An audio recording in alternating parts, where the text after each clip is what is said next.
Good afternoon all. In the series of lectures of the paper regression analysis of MSc second year, the first topic is multiple linear regression, and in this multiple linear regression today let me see what is extra sum of square method. Extra sum of square method. The extra sum of square method can be used for determine contribution of regressor towards regression sum of square. That is, if we add the regressor, then whether the regressor can contribute towards the regression sum of square. That is most important. If the regressor is not significant, then the value of regression sum of square increases. But since the regressor is not significant, we cannot add that particular regressor.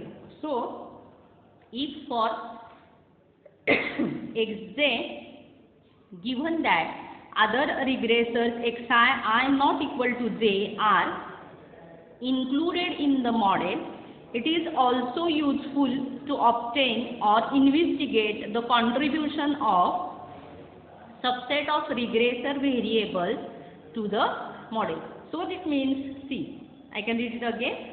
For xj given that other regressors xi I not equal to j are included in the model, it is also useful to obtain or investigate the contribution of subset of regressor variable to the model. So that is, if if we add the regressor, and after adding that particular regressor, the sum of square due to regressor is increasing. But since it is increasing, the sum of square due to regressor is increasing, it doesn't mean that our model is adequate.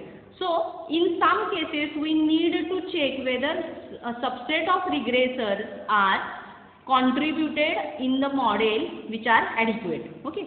So, to check this, extra sum of square method will be useful. Let us consider a regression model with k regressors. So, y our usual model, that is vector y is equal to x beta plus epsilon.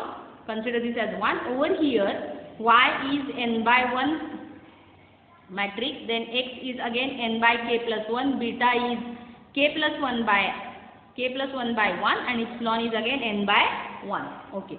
So that means all these three are my column matrix, and only this is the matrix of order n by k plus 1. In some cases, we may call k plus 1 as p. Okay. Here we are interested to determine whether some subset contributes significantly to regressor model. Okay. So that means if we have some subset of regressors and that particular subset contribute in the regressor, that means the model is adequate, then we need to check whether that subset is included in the model or not. Okay. Let the vector of regression coefficients be partitioned as follows. So we can divide our regressor coefficient vector as beta 1 and beta. We call this as vector B. So beta 1 is k plus 1 minus p by 1. Since our beta is of order k plus 1 by 1, we can divide this beta as k plus 1 minus p by 1 and beta 2 as p by 1. Okay. Now, here we wish to test hypothesis that whether my subset, that is beta 2, is significant or not. For that particular, we are using whether beta 2 is equal to 0 versus we need to check whether beta 2 equal to 0 versus beta 1, so versus beta 2 not equal to 0. Okay. The model in equation 1 can be written as, so over here now, since we have two subsets of the values of betas, we are included, or our model becomes vector y is equal to x1 beta 1 plus x2 beta 2 plus epsilon, where again since we have divided our vector x as x1 and x2, hence x is x1 x2, and the order of x1 is n by k plus 1 minus p, and the order of x2 is n by p. Okay. For full model, we know that the value of beta hat is x dash x inverse x dash y. Okay. So the regression sum of square for this model, that is for full rank model or full model. So SSR, that is regression sum of square or sum of square due to regression for full model is beta hat prime x dash y, and this is with k degrees of freedom. And our RSS, that is residual sum of square, is equal to y dash y minus beta hat prime x dash y. This is my RSS for full model. Okay. Under H0, the reduced model is, under H0, my reduced model is vector y is equal to x1 beta 1 plus epsilon. The least squares estimator for beta 1 is for reduced model. Now, since we have reduced our model, since our H0 over here is H0 is beta 2 equal to 0. That means in our model we need to put this value, that is under H0 beta 2 becomes 0, and hence our model reduces to x1 beta 1 plus epsilon. Okay, and the least square estimator of beta 1 is for reduced model is beta 1 hat is equal to x1 prime x1 inverse x1 prime y. Okay, since for full model the value is x prime x inverse x prime y. Instead of x we have changed this as x1. Okay, fine. Hence regression sum of square is SSR for reduced model is beta 1 hat x1 prime y, and the regression sum of square due to beta 2 given that beta 1 is already in the model. That means over here, since we are checking the significance of the subset of regressors of beta 2 and beta 1 is already in the model, we need to check regression sum of square due to beta 2 given that beta 1 is already in the model is SSR beta 2 given beta 1. SSR beta 2 given beta 1. This is equal to SSR full model minus SSR R with k minus p degrees of freedom. Okay, with k minus p degrees of freedom. Now over here the sum of squares is called extra sum of squares. This sum of squares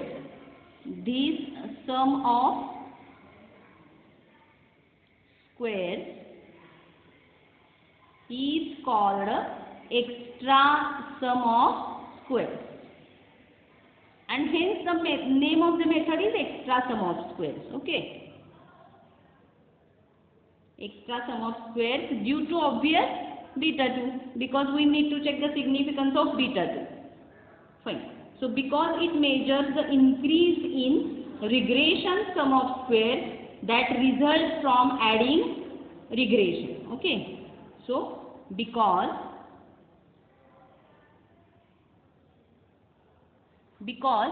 it measures the increase in regression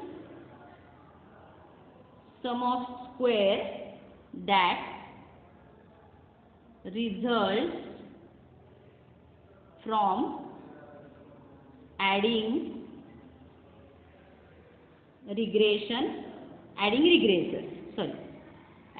regressors. Okay, so x k plus 1 minus p, x k plus 2 minus p so on up to xk in model which contain x1 x2 so on up to xk minus p already in the model. Okay, x1 x2 so on up to xk minus p, these are already in the model. Now the value SSR beta 2 given already in the model is beta 1 is independent on MRSS, that is sum of square due to regression. So mean sum of square due to regression, and H0 is test. So over here to test the H0, the test statistics is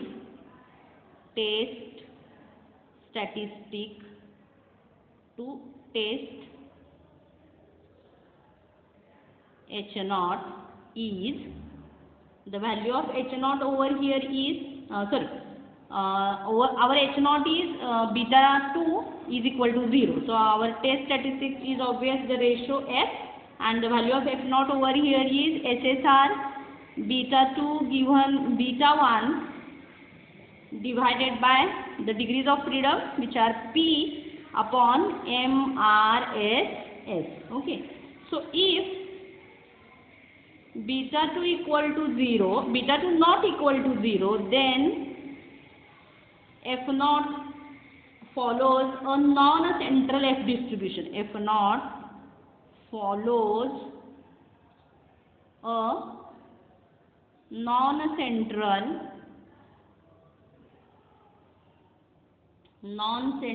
F distribution. Okay, with non-centrality parameter as lambda, which is equal to 1 divided by sigma square beta 2 prime x2 prime I minus x1 prime x1 inverse x1 prime x2 beta 2, and we reject H naught for larger value of F. Okay, that is our usual procedure of rejecting H naught. Fine. Over here we take one particular case. As we consider a model.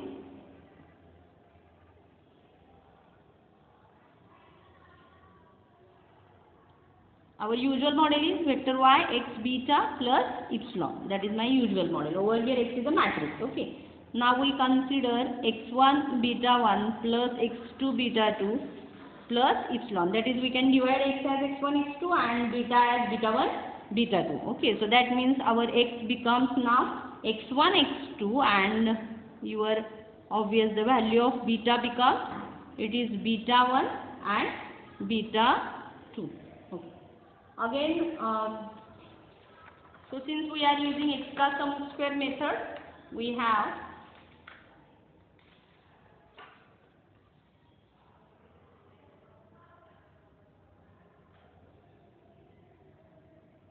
the extra sum of square method always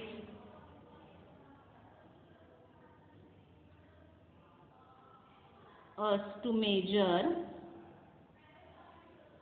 the effect of the regressors,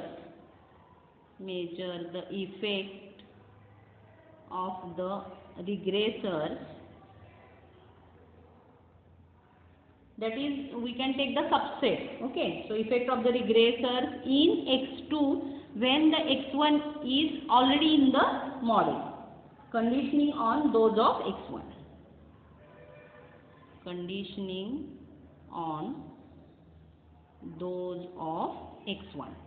Okay, so we can find this by computing obvious SSR beta 2 given beta 1. Beta 1 is already in the model.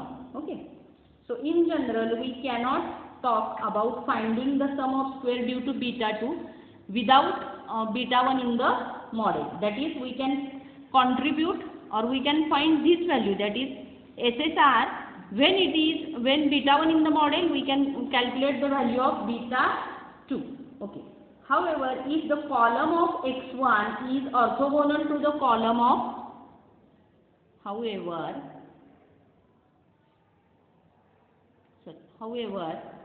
if the column of x1 is orthogonal to the column of column of x2, we can determine a sum of square due to beta 2. We can determine sum of square due to beta 2 that is free of any dependence on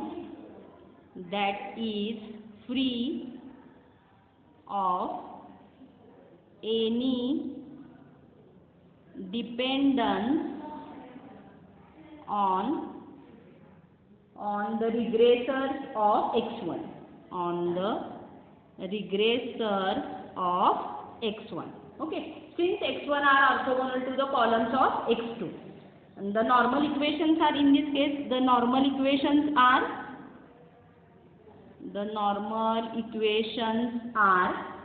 x dash x beta is equal to x dash y. Okay, so over here our columns become x1 dash x1, then x2 dash x1, over here x1 dash x2, and over here x2 dash x2. Okay, and the values of beta, obvious, beta 1, beta 2, and is equal to, I have x1 prime, x2 prime, and the value of y. As columns of x1 are orthogonal to columns of x2, since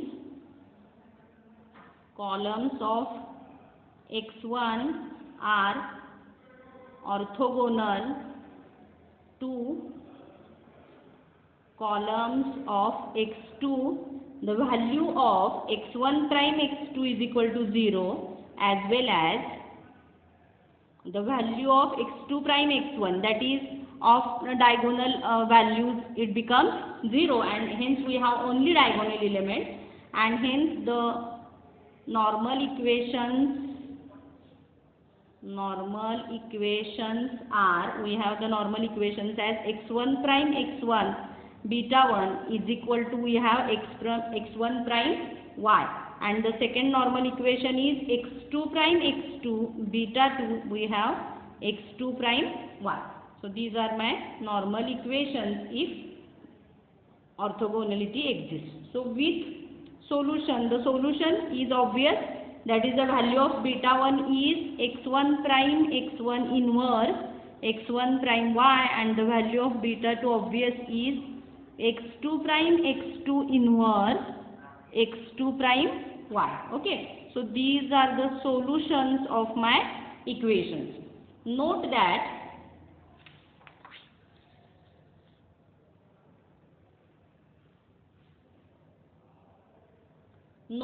least square estimate of beta 1 and beta 1 hat, regardless of whether or not x2 is present in the model, least square estimator of beta 2 and beta 2 hat, regardless of whether or not x1 is in the model. The regression sum of square for full model is SSR f is equal to beta hat prime x prime y, which is equal to, over here, beta 1 beta 2 hat of this, and since we have prime, x1 prime x2 prime and y.